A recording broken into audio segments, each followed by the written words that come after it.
Bueno, vamos a ver algo especial, ¿está bien?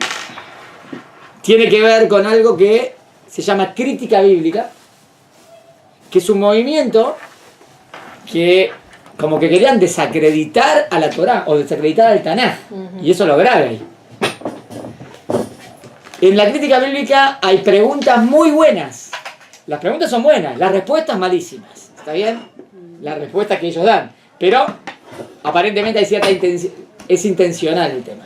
No es que es objetivo, que buscan la verdad. Esto vamos a ver. Bueno, empezamos lentamente. Dice así. Desde hace aproximadamente 150 años surge una corriente intelectual llamada crítica bíblica. Intelectual, como que son muy intelectuales. Se dedica a estudiar el texto bíblico, ¿está bien? Especialmente está la Torá y el Tanaj, y cuestionarlo, mostrando posibles contradicciones, o sea, a ellos les gusta ver contradicciones, irracionalidades, cuando no es racional lo que hablo, ironías y absurdos. Todo esto para concluir que no se trata de un texto divino, sino que la Biblia es producto del intelecto o costumbres y sabiduría humana en distintas épocas. Es gravísimo, ¿no? Lo que dicen. ¿Por qué es importante contestar a esto? No lo van a poder creer, ¿eh? Pero cuando se estudia el Pentateuco o la Torá en la Biblia en la Universidad de Harvard o en Oxford, ¿saben qué se estudia? ¿O con qué comentarios estudian la Torá? Con el Último Testamento. Con de la crítica bíblica. Que van a ver que es absurdo lo que dicen. Pero ¿cómo puede ser que estamos hablando de las universidades más importantes del mundo y no se estudian los comentaristas clásicos, que sería lo más normal, ¿no? Si querés estudiar y profundizar, primero mirá lo que dice un comentarista clásico. Después querés vos criticar, bueno, vamos a ver. Pero no estudian así. Y van a ver que es una vergüenza lo que dicen. Y que no tiene... Bueno, por eso quiero contestarles. Pero que hay una realidad. Sí. Que no estudia Sí. Torá tiene... se queda tan falto de información, no encuentra como... Ha tomado años sí. a los muchos sabios poder dar explicaciones a ciertas cosas que puedan parecer. Claro, pero yo digo, mi pregunta es... dedicarse a criticar. Pero que claro, si la universidad no tiene los mejores catedráticos, ¿no? ¿Por qué no traer a alguien que enseña, especialmente si vas a enseñar la Torá o el Pentateuco, trae los clásicos o invitar rabaníes importantes que te explican lo que dicen los comentaristas, ¿no? ¿Por qué ir directo a la crítica bíblica y saltear? Es más fácil. Claro, pero no sé, cuando vean lo que dicen no lo van a poder creer, ¿eh? De verdad que dicen cosas que no tienen ningún sentido. Bueno, a ver. Esta pseudociencia aporta como argumentos para sostener su hipótesis los siguientes puntos. Entonces vamos a ver en total más o menos 8 puntos. ¿Está bien? Y a los 8 puntos tenemos que contestarle. Punto número 1. Textos anteriores a la Biblia que ya mencionan estas leyes, estas historias o estas costumbres. Entonces la primera, ellos dicen así. Encontramos textos en otras religiones o antiguos que también te hablan, por ejemplo, del Gan Eden. O encontramos otros textos que hablan del diluvio. De otras, ¿está bien? ¿Cómo puede ser? Entonces dicen, a lo mejor la Torá lo sacó de ahí. ¿Entiendes lo que quieren decir? Como que la Torá no es verdadera. O encontrás costumbres que hay en la Torá que también las tenían otros pueblos. A lo mejor el judaísmo lo copió de ahí. ¿Entiendes lo que quieren decir? Así ellos afirman que muchos de los textos de la Biblia ya se encuentran en varias culturas del lejano oriente, como por ejemplo la historia del jardín del Edén o el diluvio. Ellos argumentan que esas fuentes son anteriores a la Biblia. Esto nos demuestra que la Biblia las tomó de otros. Primero que encuentran esas fuentes. Después ellos dicen, hay que demostrarlo, que eso es anterior a la Torá. Entonces si es la Torá, entonces la Torá lo sacó de ahí. Hay que ver si lo que dicen es verdad y hay que ver si lo demuestran. ¿Entendieron? No solo los eventos, sino también códigos de leyes similares. Como por ejemplo el código de Hammurabi. Una vez nos dimos una explicación a eso, ¿no? ¿Se acuerdan de la explicación nuestra? Entonces el código de Hammurabi tiene leyes parecidas a los 10 mandamientos. Entonces, ¿cómo puede ser que haya un sistema de leyes paralelo a los 10 mandamientos o parecido? Ellos van a decir, a lo mejor los 10 mandamientos los sacaron de ahí y es un invento de ustedes, ¿entendieron? Que son muy parecidos a los 10 mandamientos, por lo tanto, concluye la crítica bíblica, la Biblia no tiene que ser de origen divino, pues esas ideas ya existían. ¿Está bien? Vamos. Las preguntas son interesantes, pero las respuestas no son verdaderas para nada. Ahora vamos. Segundo argumento. Versiones bíblicas contrapuestas. A ver. Por ejemplo, cuando la Biblia habla acerca de la creación de la mujer, existe una diferencia grande entre lo que dice en el capítulo 1, en donde dice que macho y hembra los creó, ¿se acuerdan? Y el capítulo 2, en donde dice que a la mujer la creó del cuerpo del hombre. Entonces dice, ¿por qué en el capítulo 1 dice una cosa y en el capítulo 2 dice otra? Obvio que hay respuestas profundas, ¿no? Pero ellos que van a decir, entonces el capítulo 1 lo escribió uno y el capítulo 2 lo escribió otro. Pero qué tontería. ¿Entienden la conclusión? Ante esta contradicción, la crítica bíblica opta por decir que había dos tradiciones. Y la persona que escribe la Biblia decide poner ambas. ¡Qué tonto! Lo mismo ocurrirá con los 10 mandamientos. Es por eso que encontraremos pequeñas diferencias entre los 10 mandamientos que figuran en Parashá Yitro y los que figuran en Vayikra. ¿Por qué ahí dice Shamor y acá dice Sajor? Shamor, Besajor, Bedibur, Ejad, como decimos dejado ahí. Shamor y Sajor fueron dichos en un dicho, ¿no? No. Ahí dice Shamor porque hay una tradición que Dios dijo Shamor. Y ahí hay otra tradición que dijo... No, ellos no van a decir que Dios lo dijo porque dice que es un invento. ¿Entendieron? Tercera. Diferencias lingüísticas. En algunos párrafos se refiere a Dios con un... Había que poner Dios en mayúscula. Con un nombre y en otros con otro nombre. Esto, acorde a la crítica bíblica, hace alusión a que fueron escritos por distintos autores. Pero qué tonto. La pregunta es buena. La respuesta o la conclusión, tontísima. Eso es lo que quiero decir, ¿está bien? Distinto. Y que los compositores de la Torá juntaron todas estas versiones y las pusieron todas unidas. ¿Entendés la conclusión? Miren el ejemplo que va a traer, para que vean un poquito, para que te entiendan a dónde va. Es lo mismo. Una persona quiso hacer un ejemplo, ¿no? Entonces les trajo un artículo del New York Times. Y el presidente de Estados Unidos, Obama, ¿está bien? Entonces le dijo a los alumnos, subrayen dónde figura Obama. Entonces en algunos lugares dice el presidente Obama, subrayaron. En otro decía solamente Obama. En otro decía la autoridad de Estados Unidos, Obama. Entonces subrayaron, a veces decía así, a veces decía así, a veces decía así. Bueno, entonces le dice el profesor, ¿qué encontraron? Encontramos 5 posibilidades de llamar a Obama. Bueno, entonces ¿cómo lo explicarían? El profesor, les voy a dar una explicación. En verdad, aquí en este artículo hay 5 autores diferentes. 5 personas escribieron el artículo y después los mezclaron. Y por eso algunos lo llaman el presidente, otros lo llaman así. ¿Qué le parece? Todos se mataron de la risa, ¿no? Es una tontería lo que dijo. Ay, ¿por qué a veces lo llama? Y bueno, porque así parte de la reacción. Acá dice, ¿por qué a veces lo llama él, a veces Elohim, a veces... porque cada nombre de Dios representa algo. Y yo digo, no, son distintas tradiciones. Tonterísimo. ¿Entendieron? Cuarto. Descubrimientos arqueológicos. Ellos sostienen que muchos de los relatos de la Torá no concuerdan con los descubrimientos arqueológicos. Vamos a ver si es verdad. Yo le voy a decir que contrariamente a lo que dicen, nada que ver. Pero ellos dicen, vamos. Quinta. Contradicciones aparentes. Si hay que arreglar ahí, ¿no? Muchos, ¿no? Muchos. Contradicciones aparentes. Por ejemplo, en la época del rey Yoshiau, un grupo de personas le dicen que encontraron un libro de la Torá. Y todos los allí presentes se asombran. Es un episodio en el Tanaj, ¿eh? Ahora, ¿no ven algo raro? Le dicen al rey Yoshiau, encontramos un Sefer Torá. Y todos dicen, ¡wow! ¿Qué pregunta tendrían? ¿Cómo wow? ¿Qué? ¿No conocían la Torá? Y nosotros no decimos que siempre la Torá oral nunca se perdió nada. Y que siempre hubo tradición. Entonces, ¿cómo van a decir, encontramos un Sefer Torá? Me raro, la verdad. La pregunta es buena.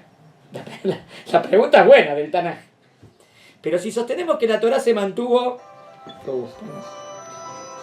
Hay alguien que quería venir. ¿Alguien le podés contestar?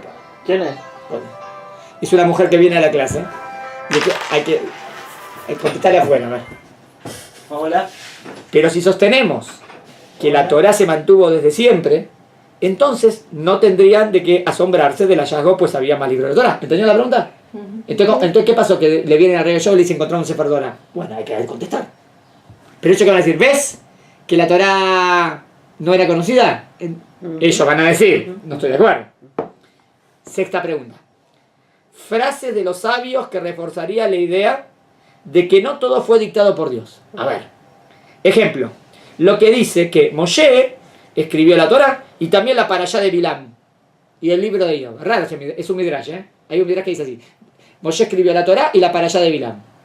¿Y la Parashá de Bilam no es parte de la Torah? Sí. Sí. Entonces, ¿qué quiere decir? Escribió la Torah y la Parashá de Bilam. Es medio raro el midrash. ¿Entendieron el midrash? Es raro. Entonces yo pregunto, ¿ves? Ah, entonces ¿qué escribió? Está bien, tengo cómo contestar. ¿Está bien? Puede decir así, ¿por qué? ¿Por qué justo habla de la Parashá de Bilam? Porque la Parashá de Bilam, ahí Moshe no está. Dios, ahí toda esa Parashá, Dios está diciendo lo que está pasando con Bilam. Entonces también eso es Minashamayim, pero ellos quieren interpretar diferente. Yoshua escribió su libro y los últimos 8 versículos de la Torah que hablan del amor de Moshe. ¿Qué pregunta tendrían a esto? Nosotros decimos que el que dice que una palabra de la Torah no fue escrita por Dios a Moshe es kofer, es hereje. Ay, pero ¿cómo explicas los 8 versículos últimos? Si Moshe muere. ¿Se cortó? ¿Se cortó? Llámala. No sé cómo se hace. Con el verde. No está. A ver. Yo conozco solamente el mismo. Hay una mujer que no sabe cómo llegar. No quiero dejarla ahí. Le dije que llegue a los leones. Que llegue Me dijo que está en la escalera, pero no sé qué está. En la escalera del león, en el león. La puedes ir a buscar, pero anda con mi teléfono por si acaso. Acá te marqué. Anda hablando, que no se le corte. Decirle que la está yendo a buscar. Gracias. ¿Hasta acá se entendió la pregunta? Sí. ¿Están conmigo porque nos distraen? Sí. Sí. Entonces, ¿quién escribió los últimos 8 pesukim?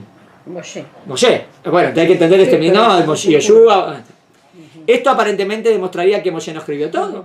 En el Talmud dice que los sabios dudaban, ¿se acuerdan de este midrash? Si incluir el libro de Ezequiel entre los libros sagrados. Pues había versículos que contradecían a la Torá. Hasta que surgió Rabbi Hananiah ben Hizkiah y explicó todos aquellos versículos que estaban en conflicto. Recién entonces los sabios decidieron incluir el libro de Yehezkel en la Biblia. ¿Sabían esto? ¿Qué pesukim aparentemente hay contradictorios? Porque Yehezkel, por ejemplo, a veces se habla todo de Israel. Yehezkel solo habla de Kohanim. Y vos ves cosas que están prohibidas para Israel, por ejemplo, comer taref. Y ahí Yehezkel habla que el Kohen no coma taref.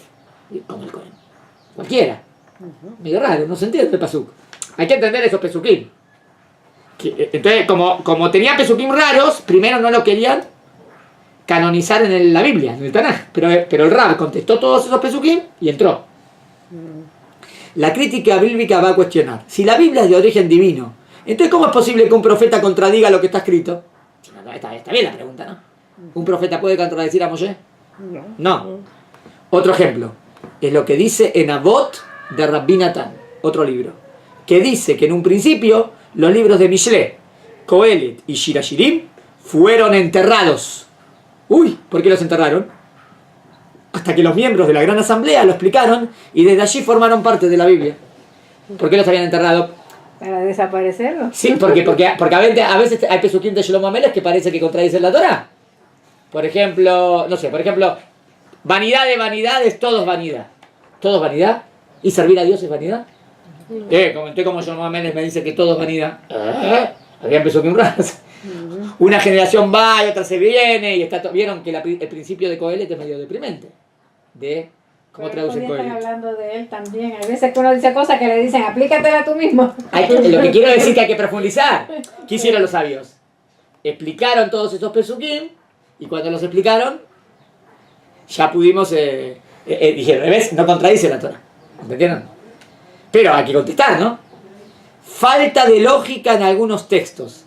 Por ejemplo, nos dice que los 210 años que estuvieron esclavizados en Egipto pasaron a ser de 70 personas a más de 2 millones. ¡Qué exagerado! ¿Cómo de 70 pasás a 2 millones? ¿Entienden la pregunta? Está mal de lo que dice después. Acá dice, no había un lugar físico. No, lugar físico. No había... No. La pregunta es cómo de 70 pasaron a ser tantos. Sí. ¿Es buena pregunta o no? Sí, porque si 200 años 70 pasan a ser 3 millones. Es medio exagerado, ¿no? Entonces en 200 años acá tenemos que traer 30.000 millones, no sé cuántos seremos, no sé, bueno, hay que ver la cuenta, ¿está bien? Pero quiero mostrarles que ellos cuando criticaron la Torah, escuchen Rico, no hicieron la cuenta. ¿Por qué no hacer la cuenta y después criticas? Hacer la cuenta. Sí, o sea, es que es como Hay que hacer la cuenta, a ver, no, hay que hacer la cuenta. Si de 70 en 210 años puede llegar a 3 millones, 2 millones. ¿Se puede hacer o no?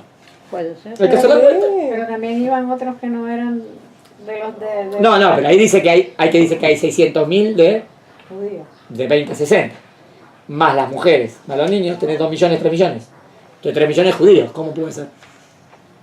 Sí, Puede ser, no hay si problema. parían como paran las mujeres hoy en día. Sí. Contradicciones científicas. Este aspecto abarca varios puntos. Uno, existen leyes naturales y quebrantables. El mundo se rige por las leyes físicas. La Torá habla de milagros que rompen esas leyes. Pregunta número 1, ¿cómo existen los milagros? ¿No? Pregunta 2, la Torá habla de una creación a partir de la nada. Eso contradice la ley de la conservación de la materia. Nunca se puede perder la energía a la materia. Entonces, ¿cómo lo explicamos? Muy buena pregunta. Tercera, el mundo se va renovando, desarrollando, evoluciona. La Torá nos habla de una creación como ya hecha, en un grado de desarrollo avanzado. Es como, y de repente ya tenés las montañas. ¿Y cómo? ¿Y qué? ¿Y qué? ¿Y cómo? De repente ya están en la montaña. Medio raro. Y creó a los peces. Y ya creó a los peces. Así. Pero normalmente hay un desarrollo. Bueno, la pregunta de Ulay, ¿qué? ¿Entiendes la pregunta? Cuarta, las edades. ¿Cuánto vivió Matusalem? 969. ¿Cuánto vivió Adán? 950. ¿Cómo un ser humano va a vivir tanto tiempo? Las edades de los individuos que cita la Torá no es posible con lo que vemos hoy en día. Otro, por un lado dice que la luz fue creada en el primer día, y por otro lado nos dice que el sol fue creado en el cuarto. Yo no dije que las preguntas no sean buenas. ¿Las preguntas son buenas? Sí. Las respuestas de ellos son malísimas, pero voy a demostrarse. La edad del universo que plantea la Torá es contradictoria con la que plantea la ciencia. Hay estrellas que están a una distancia de millones de años luz, y nosotros podemos ver esa luz. Quiere decir que esa luz ya viajó durante millones de años. Entonces, si yo digo que hoy tenemos 5.777, no entra. Pero nosotros estudiamos varias clases de ciencia y Torá que podemos demostrar esto, ¿no? Pero bueno, ¿entendió la pregunta? Sí. Empezamos a contestar. Si hacemos un poco de historia en los comienzos de la crítica bíblica, los primeros que comenzaron con esta doctrina del siglo XVIII fueron católicos ¿ya puedo sospechar? Claro. O igual, no, están estudiando la Biblia, están profundizando, crítica bíblica, y te quieren como desacreditar. ¿Podría haber alguna intención en eso? ¿O no? Pues sí. ¿Qué intención podría ser? Quieren que no. Puedo decir, ¿son objetivos o no son objetivos? Subjetivos. Hay una intención de desacreditar la veracidad de la Torá, del Antiguo Testamento. Y para ellos aparecer como que son ellos los verdaderos. Exactamente. Entonces no es un estudio sincero y objetivo que quiero profundizar en los pesuquín y quiero entender. No. Es un interés creado. ¿Entiendes? Entonces ya esto no es cayer esto. Ya empezó mal, ¿no? A su modo. Hay un interés, claro. Por ejemplo, el Vaticano, en la época de la Segunda Guerra Mundial, no intervino tanto para proteger Yudim, el holocausto. Algunos intervenían, algunos quisieron ayudar, pero el Vaticano en general, calladito. ¿Por qué? Porque eso demostraría que el cristianismo tiene razón. Porque ¿qué dice el cristianismo? Que Dios abandonó al pueblo judío. Ajá, ¿Entienden? Entonces si ahora viene el holocausto y morimos todos, ellos tenían la razón. Entonces ellos prefieren no hablar. Mentira, Israel existe y va a seguir existiendo para siempre. Pero ven, bueno. La metodología de ellos era plantear buenas preguntas, nuevas ideas, para responder, que generalmente contradicen los principios básicos del judaísmo. Ellos afirman afinar el entendimiento del texto, plantean nuevas interpretaciones y de esta manera piensan que ya está solucionada su pregunta. Pero, yo digo, la pregunta es buena, pero la respuesta que ellos dan no es correcta. Y ahora vamos a contestar. ¿Qué tipo de personas son las que...? Yo digo, así empezó la crítica bíblica y después se hizo... ¿Quién la tomó mucho? Los reformistas tomaron mucho. Los reformistas tomaron mucho de la crítica bíblica, porque los reformistas a veces van en contra de la divinidad de la Torá. Entonces, no. Había un seminarista en Argentina que quería explicar todo el tema de la arca de Noé, el arca de Noah, y lo explicaba como un submarino. Es un chiste, ¿no? Es un chiste. No, pero él lo decía seriamente. ¿Pero qué tiene que ver? Bueno, Ulay quiso dar una explicación cómo sobrevivirías con un submarino. Está bien, pero ¿de qué submarino? ¿Qué son extraterrestres? ¿De dónde? ¿Qué submarino? Medio raro. ¿Entienden? Eso, o sea, la pregunta es buena. ¿Cómo entran en el arca todos los animales? Buena pregunta. Pero decir, bueno, en todas respuestas, no sé, que el submarino no me solucionaste nada. ¿Cómo? ¿Por qué cosa? Buena pregunta, ¿cómo entran todas las especies? O Sí. a lo mejor, bueno, hay un montón de perros. Bueno, a lo mejor había un perro. ¿Entienden? Aulay, gatos, leopardos, tigres son parecidos en general. Bueno, no sé. Shalom, llegaste. Muchas, pero muchas. De nada. Gracias. ¿Puede tomar asiento? Y yo venía con Yael, Sí. yo venía con él, por eso. Ah, bueno. Acá tiene la hojita. ¿Le puedes decir dónde estamos? Estamos analizando preguntas de la crítica bíblica. ¿Qué se salió? Ah, No, entonces, estoy según ellos. ¿Tienen? Empezamos a contestarle a las preguntas. Las preguntas son buenas, pero las respuestas son muy malas. Ellos como que critican la Torá. Entonces yo quiero contestarle. Según ellos, la Torá fue escrita en 3 épocas distintas. A ver, miren la teoría de ellos. ¿Esto lo escuchaste? ¿Te acordás cuando hiciste la traducción de la clase de los dinosaurios? Que él dijo que ellos hablaban de 3 teorías. Esta. Según ellos, la Torá fue escrita en 3 épocas distintas. Estoy a la hoja al final, del otro lado. La más antigua es aquella que tiene que ver con los temas agrícolas, que abundan en el libro de Shemot, Éxodo. Otra época es la de los reyes de Israel. Y ahí el tema que más sobresale serán los temas nacionales. Estas cosas abundan en el libro de Devarim, Deuteronomio. Y la tercera etapa tiene que ver más con los aspectos de la santidad, que fue escrita en la época del exilio a Babilonia. Estos temas son los que abundan en el libro de Baikra. ¿Entendieron lo que dicen? ¿Qué le parece la respuesta? Dice, mira, si en este libro habla más de agrícola, es porque fue antes. En este tema habla más de temas nacionales. Ah, es porque era la época de los reyes. Ah, en esta época habla de ¿qué dijo? Época de santidad, porque ya tuvieron que salir al exilio. En otras palabras, cada libro fue escrito cuando nosotros decimos. No, fue escrito mucho después. Ahora yo le pregunto. La pregunta de ellos sería buena, ¿no? ¿Por qué en Devarim tenés más temas nacionales? Buena pregunta. Y a lo mejor en Baikra no tengo tantos temas nacionales. Pero la respuesta, ¿les parece profesional? ¿Puedo dar otra respuesta? Porque en el 5.º libro de la Torá hay más temas que tienen que ver con la tierra de Israel. ¿Por qué? Den una respuesta de ustedes. Más simple, me parece que todo esto. Están por entrar, el último libro es escrito en el último mes, ¿no? Al final, cuando están por entrar a Israel. Entonces Moshe, ¿qué tiene que reforzar? El tema de que vamos a entrar en Israel y después vamos a tener un rey y vamos a ir a la conquista. Entonces es normal que en el libro de Devarim hable mucho de esos temas, porque es lo que viene ahora. No, fue escrito en la época de Babilonia. ¿Qué tiene que ver? ¿Entienden lo que digo? O sea, la pregunta fue buena, pero podés dar una respuesta inteligente. No decir la respuesta, entonces esto no lo escribió Dios, lo escribieron distintas personas. ¿Qué tiene que ver? ¿Están de acuerdo que es una respuesta tonta lo que dicen ellos? Sí. ¿Que la respuesta es tonta? No es. Esperen. Si la respuesta de ellos fuese verdadera, que este libro fue escrito en una época, este libro fue escrito en otra época, y este libro en otra época, ¿qué tendríamos que encontrar en el tema lingüístico? A ver, un ejemplo de pruebas lingüísticas. Si digo que este libro fue escrito en el año 0, este libro en el año 500 y este libro en el año 1000. Entonces, seguramente por el desarrollo del idioma, hay palabras que eran más de esta época, ¿no? Entonces tendría que haber diferencias en la manera de escribir, porque este libro fue escrito después. ¿Están de acuerdo con el tema de las pruebas lingüísticas? Si no encuentro ninguna diferencia lingüística y siempre se mantiene el mismo orden y la misma coherencia, ¿qué digo? Que el libro fue escrito en la misma época. Entonces, ¿qué me entienden? Fue escrito, Dios se la dijo a Moshe y Moshe la escribió. ¿Qué quiere decir? Entonces, ellos no tienen ninguna prueba de lo que dicen y al contrario, es tonto lo que dicen. Pero lo ven la segunda.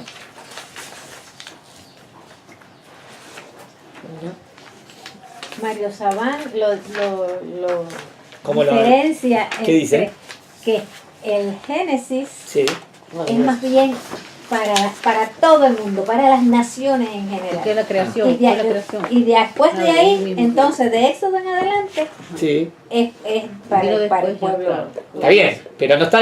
Pero es palabra de Dios. Nada que ver. Es palabra de Dios que en esos 5 libros quiere enfocar algo Ulay más universal y algo más Israel. Está bien la respuesta esa, pero no es la respuesta a la crítica bíblica. La respuesta a la crítica bíblica es que no lo escribió Dios. ¿Entendés? Claro, lo escribió el hombre. Es que lo escribió el hombre y en distintas épocas. Claro. Tontísima la respuesta.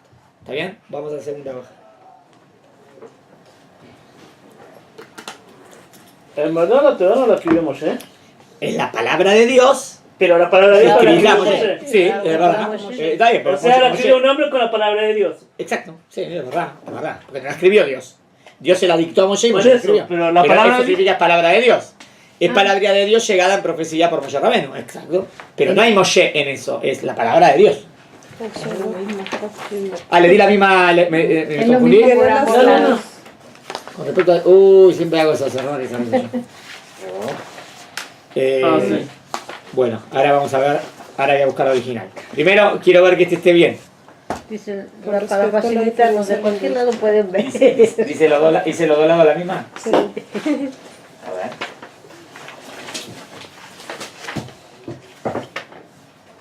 Segundo. Ah. Hola. Hola. Sí, sí, sí. Esta es una. A ver. Ahora, ¿cómo sé dónde está la original? Eso por. Esta es una. Esta es otra. Ahora, a ver si entra bien. Esto lo voy a poner acá. Esto lo voy a poner. Sigo. Con respecto. Bien. Con respecto a la diferencia lingüística. ¿Está bien? Por ejemplo, con el nombre de Dios, que se lo utiliza en cada párrafo, esto no necesariamente hace alusión a que fueron escritos por distintos autores. Primero les pregunto si están de acuerdo. Si yo tengo el nombre, en un párrafo dice el nombre él, en otro dice Elohim y el otro Shema Vaya. El nombre, ¿está bien? ¿Eso significa que son distintos autores que le dieron a Dios otro nombre? ¿No? No. Son los nombres. Eso sí. Que esos nombres de Dios representan A Dios mismo. a Dios mismo en diferentes. Aspecto. Exactamente. Es una pregunta, es una respuesta mucho más profunda. ¿Qué me decís que fue escrita por otros hombres? Cualquier cosa es lo que me decís. ¿Está bien? Miren el ejemplo que trae. Y que fueron escritos por distintos autores y que los compositores de la Torá juntaron todas estas versiones y las pusieron todas unidas. Tonto. Para responder a este punto, en Estados Unidos, un profesor universitario que daba cátedra a alumnos de la Universidad de Harvard les entregó un recorte de un artículo del diario New York Times que hablaba del presidente Obama. En ese artículo, algunas veces se referían a Obama como presidente Obama, otras solo como Obama, otra Barack Obama y otras veces señor presidente. En el título se referían a él como presidente de los Estados Unidos de América. La tarea era subrayar cada vez que se referían al presidente. Una vez hecho esto, le dijo que su conclusión era que este artículo fue escrito por varios periodistas y que cada uno utilizaba una manera específica para referirse al presidente. Está aquel periodista que se dirigía a Obama como señor presidente, otro lo hacía como Barack Obama, etc. La editorial decidió unir todas estas notas y hacer un solo artículo. Es ridículo lo que dije, ¿no? Es lo que mostró. Obviamente los alumnos se echaron a reír y consideraron esta idea como ridícula. El profesor continuó su clase diciendo: muy bien, ahora que les quedó en claro esto, verán que no vale la pena que dediquemos nuestra atención a contestar los argumentos de aquellos que sostienen que la Biblia tiene distintos autores, por el hecho de que se refieren a Dios con distintos pronombres o nombres de Dios. Acto seguido, se dedicó a demostrar que los nombres de Dios que se utilizan en cada contexto tienen que ver con cierto atributo de Dios. Digamos, el capítulo 1 aparece solamente Elohim. O sea que lo hizo a propósito. Claro, o sea, la Torá lo hizo a propósito porque te quiere enseñar cierto aspecto de cómo Dios dirige el mundo. Entonces, en vez de dar esa teoría ridícula, ¿por qué no profundizas? Pero es gravísimo que esto es lo que enseñan en la universidad. No, dije, cuando enseñan Crítica. la Torá en la universidad, lo enseñan con comentarios de crítica bíblica. Es ridículo, ¿no? Siendo que tenés comentarios tan grandes y tan gigantescos como el Rashi, como el de Rambam, Si vos me decís que quieren ser objetivos y primero enseñan ellos y después dicen, pero yo tengo un cuestionamiento, por lo menos es más objetivo. Pero que no enseñes lo verdadero y que enseñes solamente eso. Y en la Universidad de Harvard, ¿cómo pasa? De Oxford también. No lo podía creer cuando digo. Acto seguido se dedicó a demostrar que los nombres de Dios que se utilizan en cada contexto tienen que ver con cierto atributo de Dios, que ese nombre hace alusión y tiene que ver con los sucesos que está relatando. Todos estos puntos ya fueron descartados y desplazados. Ante todos los expertos en lenguaje, todos los expertos en lenguaje dicen que se trata del mismo estilo lingüístico. ¿Qué me dice con esto? ¿Eso también tira abajo a la crítica bíblica? La crítica bíblica dice que son distintas épocas. Y todos los expertos, ¿qué son los expertos lingüísticos? Que entienden el idioma, la forma de habla y las palabras que fueron utilizadas en distintas épocas. Todos dicen que toda la Torá tiene el mismo estilo. Y se mantiene las mismas explicaciones de las palabras. Entonces no son distintas épocas.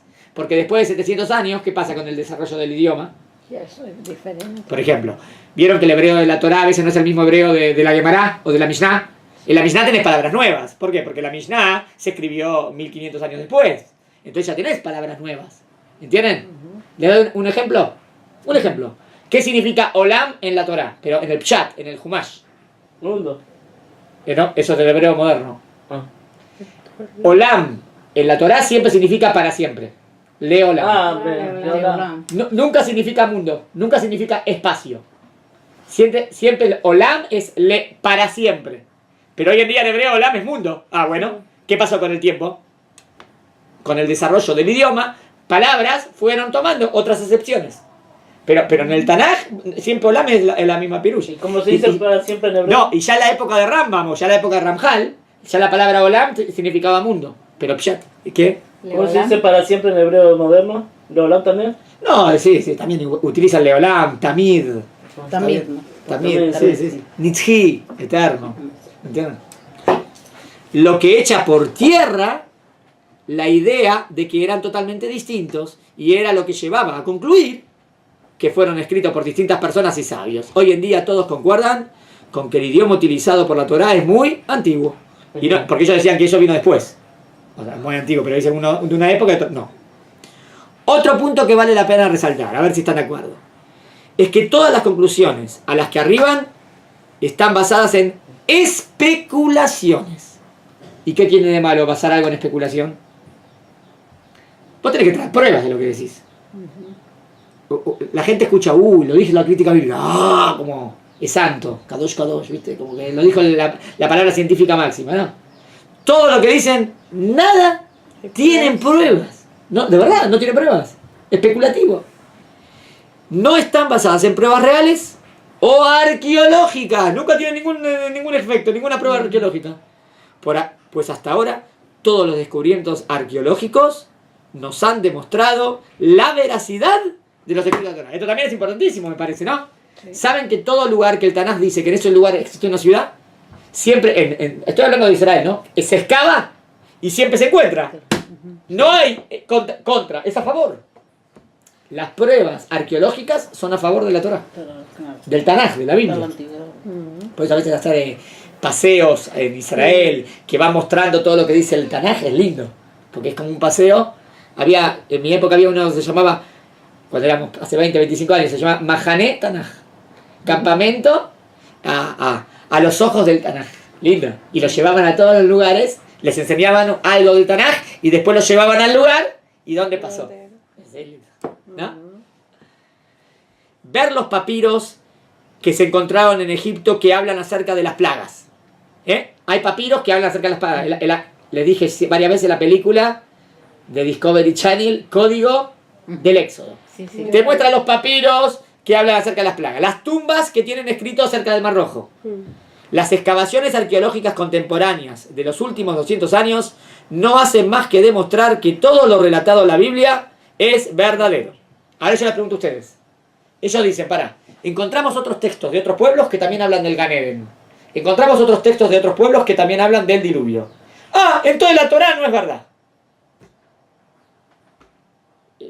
¿La conclusión fue lógica? No. Si vos encontrás otro texto en otro pueblo, en otra cultura que habla de el Gan Eden, ¿qué dice eso? Que lo- Que lo ¿Eso tomó de contradice la Torá? No, para nada. Eso dice Al que... contrario. Lo ¿Ves? tomó de la Torá. Pará, primero, ¿ves que lo que dice la Torá también es real? Por eso esa idea la tienen otras culturas también. Porque No. confundió el Está Claro. realizando lo que ¿Cómo? dice la- Pará, ¿cómo otra cultura me habla del diluvio? Porque había gente que vivió el diluvio y describió, está viendo un diluvio. Entonces, ¿qué decir? Entonces lo digo, al contrario, eso prueba que la Torá es verdad. No que la Torá es mentira. ¿Entienden? Claro. Claro, Ulay, él para contestar esto va a tener que decir, no, porque eso es más antiguo. ¿De dónde sacaste que eso es más antiguo? ¿Qué prueba tenés? No tenés ninguna prueba. Agarró una Ya silla, lo- agarró una silla de... Una silla del otro lado. ¿Se entendió? Otro joven que viene especialmente de Tel Aviv a estudiar con nosotros. ¿Tienen desde la perspectiva? Sí. Desde la perspectiva judía, la Torá toda es verdadera. A ver, esto es otro punto. Por lo tanto, desde el momento que podemos demostrar que la Torá es verídica y de origen divino, entonces todo lo demás cae. No hace falta que le demos una respuesta específica a cada tema. Ahora voy pregunto metodológica, el método. Eso tiene muchas preguntas, ¿no? Si yo te demuestro que la Torá es divina, y si lo demostramos, ¿tengo que contestar cada pregunta o no? Sí. Sí. ¿Sí? No, Si yo te porque demuestro que. no No, si está yo te demostré que la Torá es la palabra de Dios. No. Ahora, las preguntas pueden ser buenas, pero no estoy obligado a contestarte todas las preguntas. Claro. ¿Por qué? Porque ya sabemos que Porque la ya te Torá demostré que la sí Torá se es divina. trae- Estoy apostando que te demostré que la Torá es divina. ¿Está claro? Si no te demostré que la Torá es divina, no. Pero, entonces yo puedo. Hay dos maneras de contestar a estos grupos. O te doy una clase que te demuestro que la Torá es divina. Ya está, te tira abajo. De momento. O te contesto cada pregunta. ¿Entendieron?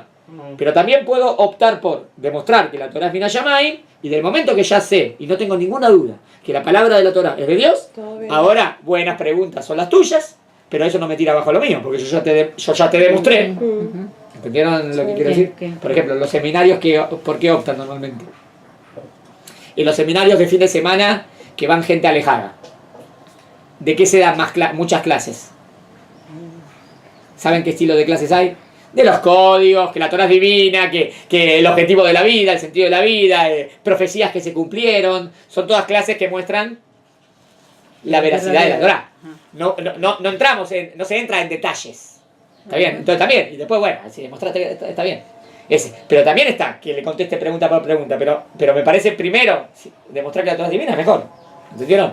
Pero sin embargo las preguntas son buenas. Entonces, Pero también entre los no judíos, Sí. lo que estudian es siempre el griego. Por nada del mundo enseñan el hebreo. Lo que enseñan es griego. Y ya O sea, está. estudian- Es una tergiversación completa. estudian el Pentateuco, o sea, el Humash, la Torá, a partir de la traducción griega, Griega que- Está mal. que no está bien. Claro. Ah, claro, esto es Sí, diferente, no es empezando. igual. Y las a la traducciones Torá cristianas verdadera. también la hicieron del griego. Porque la ¿Sí? tradujeron Ya está. diferente. Entonces ya pasó toda una tamización, ya Exacto. pasó una cosa que nada que ver. Entonces, claro, si estudiarían de verdad, tendrían que decir, bueno, primero tengo que conocer el hebreo original, y según el hebreo original ahí estudiar, profundizar. Claro. Perfecto, la acotación. El hecho que existan otros legados antiguos, ¿le puedes dar una hojita? Espera. El último. El hecho que existan otros legados antiguos que relatan acerca del diluvio o del Gan Eden no contradicen la teoría de la Torá. Al contrario, la fortalecen. ¿Entendés lo que dijimos recién, no? Vemos claramente cómo fuentes no judías fortalecen lo dicho por el judaísmo. Voy a darles otra hoja. Espero que esté bien ordenado. Creo que sí, nada más me confundí. Que la hice de los dos lados. Ahí va. A ver, para, te doy a vos. Pasen ahí. Una para cada uno.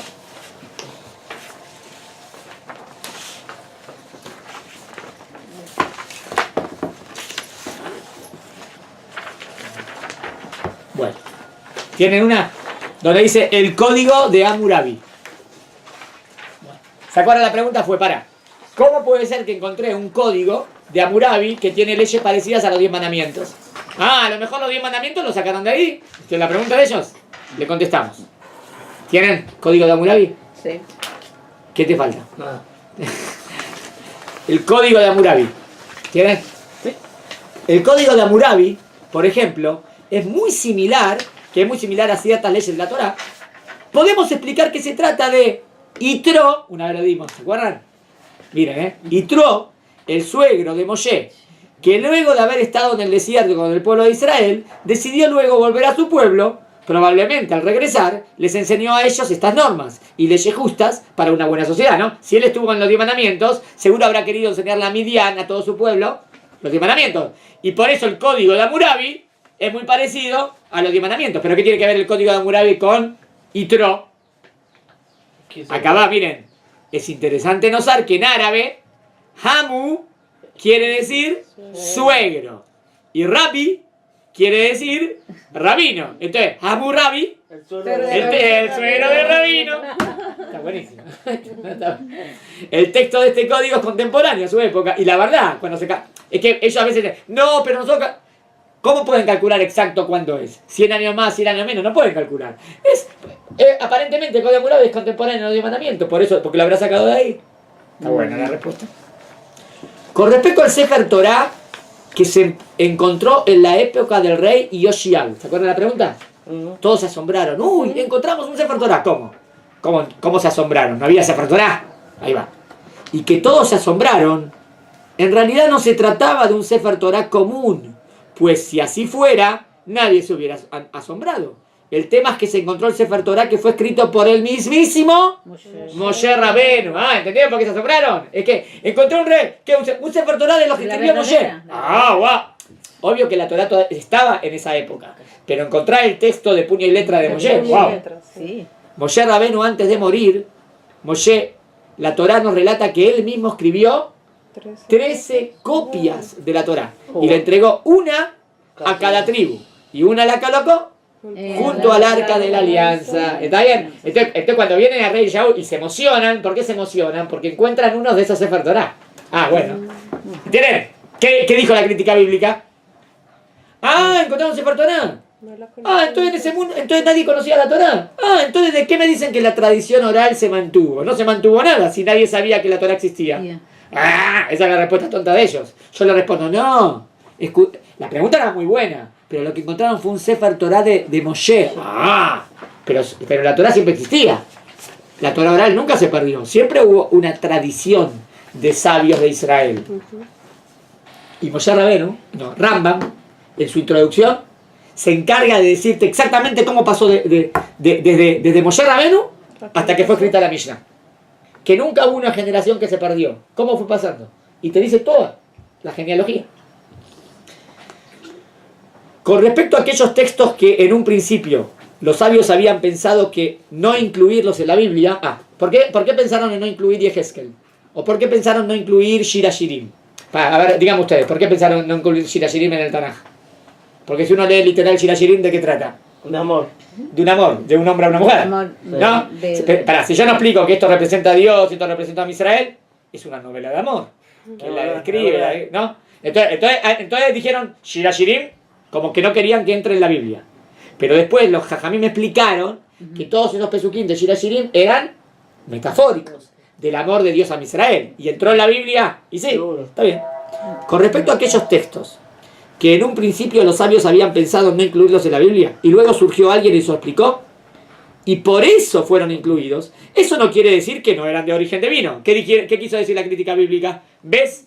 No son de Dios. No, sino que al principio no eran fácil de entender los versículos, y por eso los sabios evitaban que sean leídos para el público en general. ¿Entendieron por qué tenían miedo que esté dentro del Tanaj? Porque el público en general se iba a confundir, y que se confunda. Una vez que pudieron ser explicados de forma fácil para el público, entonces se permitió que sean leídos públicamente, y por eso se canonizó en el Tanaj. ¿Entendieron? Pero esa es la respuesta profunda, no lo que dijeron ellos. Ellos sostienen que la parte más antigua de la Torá es aquella que tiene que ver con la fe y los mensajes de amor y moral de la Torá. Luego la parte más técnica y de preceptos específicos sobre los demás temas fue escrita posteriormente. Por lo tanto, no tendría que haber demasiado problema en descartar estos rituales que fueron posteriores. Miren ¿entendieron lo que dicen? La primera parte de la Torá es de Muná, como dijiste vos, Bereshit. Es de Muná en Dios. Pero después, al final es muy técnico, hay más mitzvot. Entonces ellos ¿qué dicen? ¿Cuál es el más verdadero? el primero. Claro. Pero ustedes ven acá un interés cristiano. Hay un interés cristiano de sacar la veracidad de las misbot. Porque los cristianos, ¿qué dicen? Que no hace falta hacer misbot. Recordemos que el cristianismo se basa en la fe y el amor y anula el respeto de los preceptos. Por lo tanto, sostener esta teoría es muy benigna y útil para su doctrina. O sea que es un interés, no es verdad lo que están diciendo. Pero hay un punto muy A ver. importante, A ver. que el Bereshit te habla de un Abraham que conoció a Dios, Sí. que Dios tenía amistad con él, Sí. y sin embargo el hombre no tenía circuncisión todavía. Sí, entonces, Entonces, el pueblo cristiano dice, no nos hace falta, basado en eso, no nos hace falta circuncisión. Ya Pablo dijo que tiene que ser la circuncisión del alma. ¿y cómo No explica, en la y cómo carne. explica la circuncisión que se hace Abraham vino en su carne? Bueno, pero Ah, comienza Bueno, la como Torah. Abraham. Que ya hay una Exacto, relación con, sin la sin- circuncisión. con todos, todo lo que Dios tuvo relación con ellos antes Sí. de Abraham, y con Abraham en un principio. Todavía no tenía Brit Milá. No tenían Y el pero Brit después Milá. dio la orden. Ah, es la orden Después, para exacto. Israel. El- Bueno, la verdad, la orden es para Israel, no para... Sí, pero entonces se omite esa parte de que hay una Pero ya orden ellos y- dicen y que se si excusan de Abraham que- pudo estar cerca de Dios sin un Sí, Brit sí, Milá, pues es entonces verdad. nosotros podemos hacerlo con la circuncisión pero eso se anula. Bueno, pero el judaísmo está en contra. En el judaísmo Dios nos da la misbot y nos da la misma de Brit Milá. Claro. Sí, está bien. Abajo tenemos una tabla, presta atención, de cómo es posible. ¿Cuál es la otra parte? ¿Cómo puede ser de 70 personas se convierten en 3 millones? Entonces uno dice, imposible. No es imposible. Vamos a ver la tabla. ¿Cómo es posible en forma natural que de un grupo de 70 personas que llegaron a Egipto, pocas generaciones después se hayan transformado en un pueblo de varios millones de personas? Igual es difícil ver la tablita, pero aproximada la veo, ¿eh? Tenés 70 personas que llegan al principio, ¿no? ¿Está bien? Digamos que tenés, igual ahí ella eran 70 hombres. Pero digamos que tendrías parejas, serían 35 y 35. Digamos que cada pareja, vamos generaciones de 20 años, tienen 6 hijos. 6 hijos. Aumentan. Pero 6. claro. Dije algo.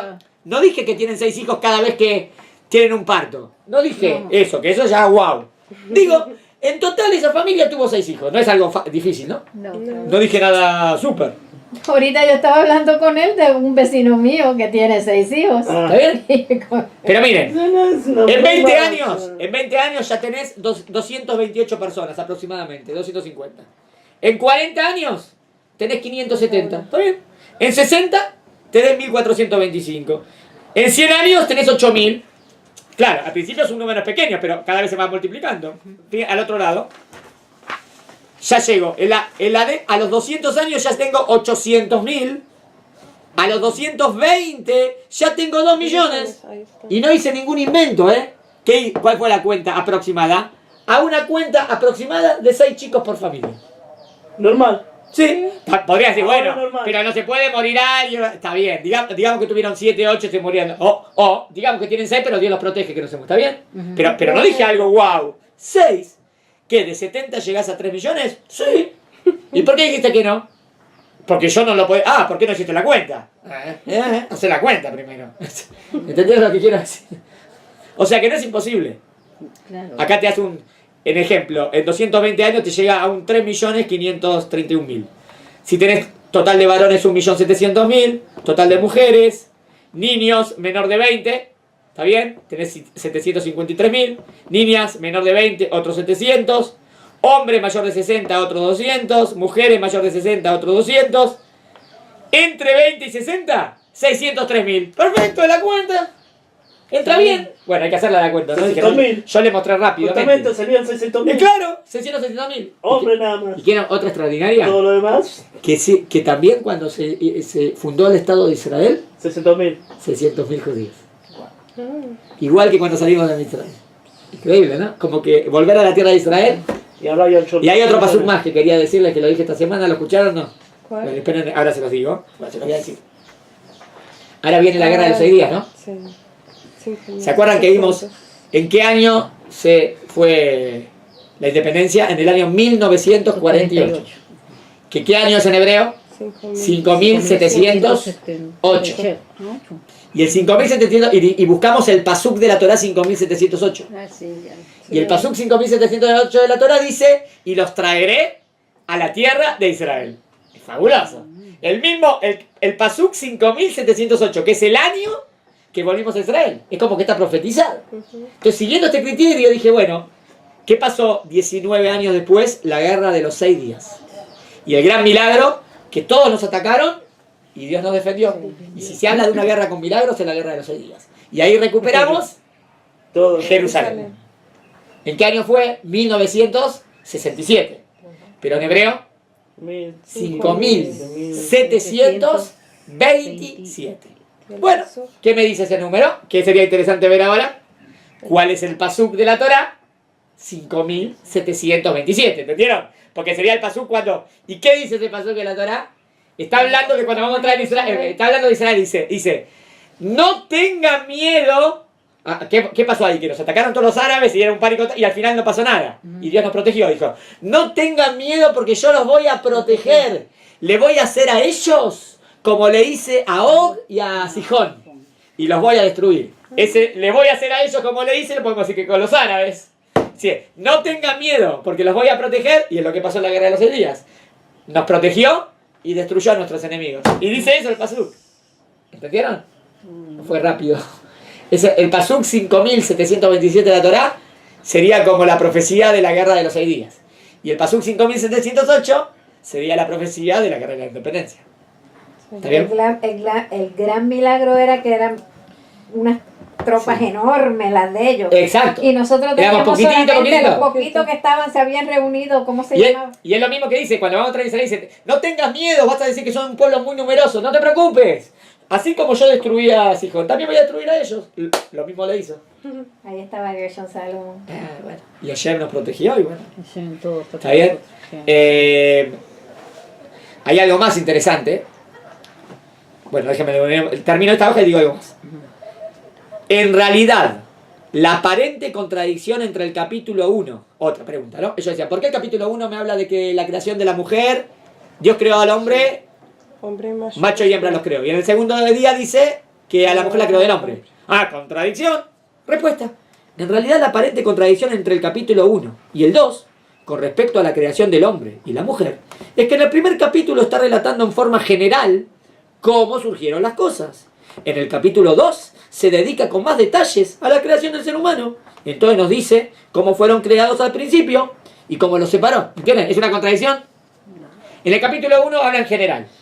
Pero no me dice específicamente cómo fue. Entonces me dice, ya creó al hombre y la mujer. En el capítulo 2 me dice, ¿y cómo fue? Primero creó al hombre y de ahí sacó a la mujer. ¿Es una contradicción? No. ¿Cuál fue la respuesta de ellos?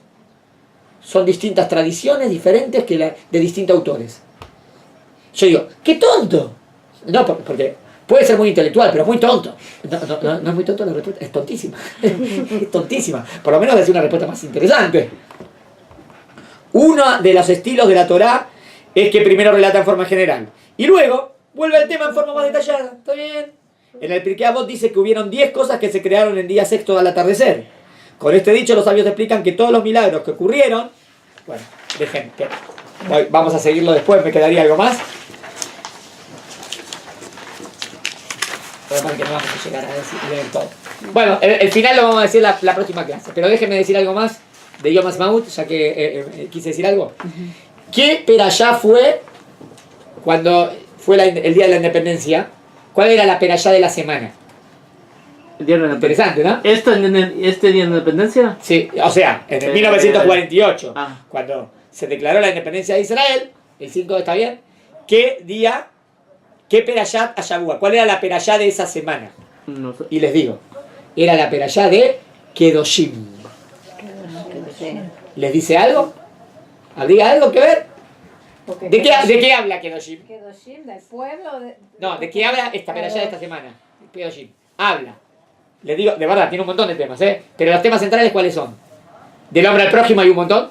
Amar al prójimo como a ti mismo, convivencia social. Y de creer en Dios y no hacer idolatría, bien firme. Yo diría, ¿qué es lo primero que tenés que hacer cuando tenés independencia? Bueno, tenés independencia. ¿Qué es lo que haces? Lo primero que hace un país. Tiene independencia. Ahora, primero, ¿qué es lo primero? Una constitución. ¿Estamos de acuerdo? Bueno, ¿y qué hay en la Constitución? Las leyes principales, deben salir todas las leyes. Bueno, entonces, tenemos la independencia. Y ahora que para allá viene, Kedoshim. ¿Y Kedoshim de qué habla? Es como, una vez lo demostramos, es como que abre los 10 mandamientos. Es como que habla de los temas principales. En Parashat Kedoshim tenés todos los temas 10 mandamientos, que sería como la Constitución.